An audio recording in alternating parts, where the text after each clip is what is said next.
Le 21 avril 2025, mes chers camarades, Giorgio Mario Bergoglio, alias François, s'éteint à 88 ans. Oui, il a été foudroyé par un AVC après une pneumonie.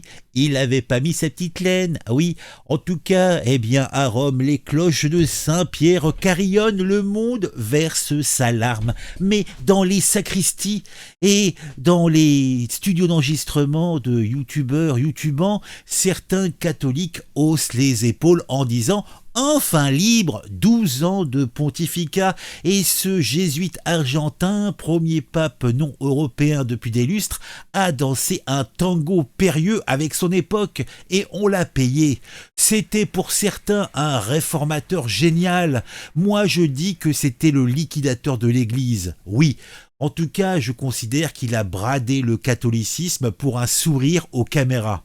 Alors, le conclave se profile, une question va cogner à la porte de ce conclave. L'Église a-t-elle encore des griffes ? François promettait une église pauvre pour les pauvres. Résultat, une corrida sans épée. Les scandales sur la pédocriminalité. Il a viré bien quelques évêques et imposé des signalements, mais les victimes hurlent encore. Alors, on va parler de mon cheval de bataille du moment, l'immigration.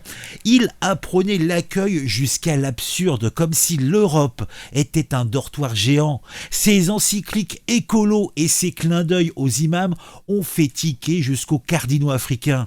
François a pris l'humilité pour de la lâcheté, livrant l'Église aux appétits d'un monde vorace.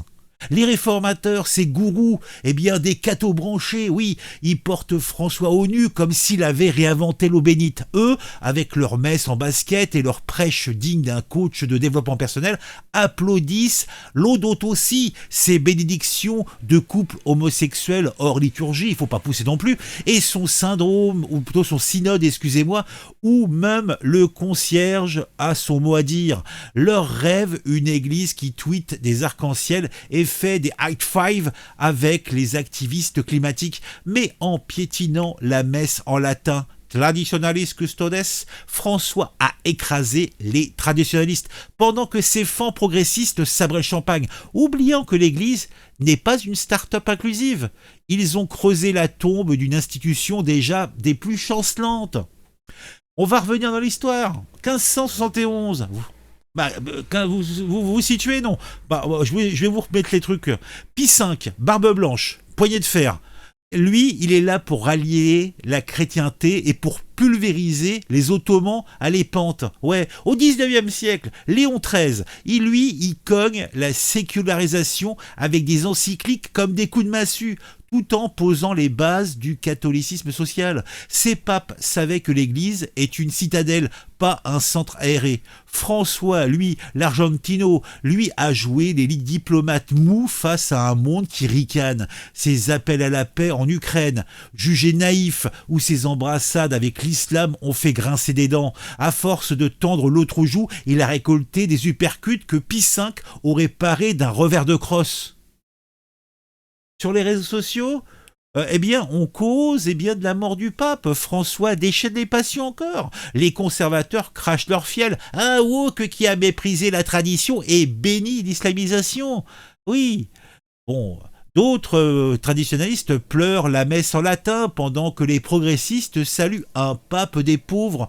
Ironie du sort, Trump, jadis sermonné par François sur les migrants, annonce sa venue aux obsèques. En Afrique, des évêques rejettent toujours le fiducia supplicane et ses bénédictions controversées.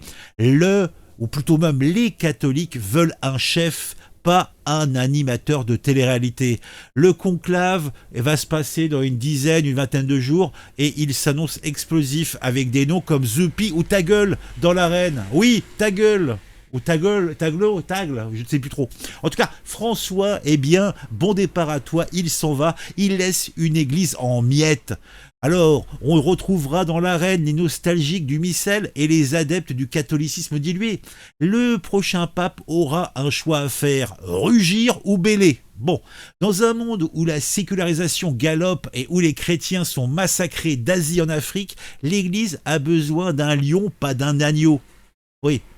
Espérons que le conclave ne nous refile pas un énième plat de soupe tiède. Ah, ça commence à bien faire. On veut un pape qui en a, on veut un couillu. Nom de Dieu, nom de Dieu. Allez, on se retrouve très vite. Mettez un j'aime, mettez un commentaire. Dites-moi en commentaire ce que vous pensez de tout ça. Et abonnez-vous si c'est pas encore le cas. Allez, je fonce. J'ai un missel à lire.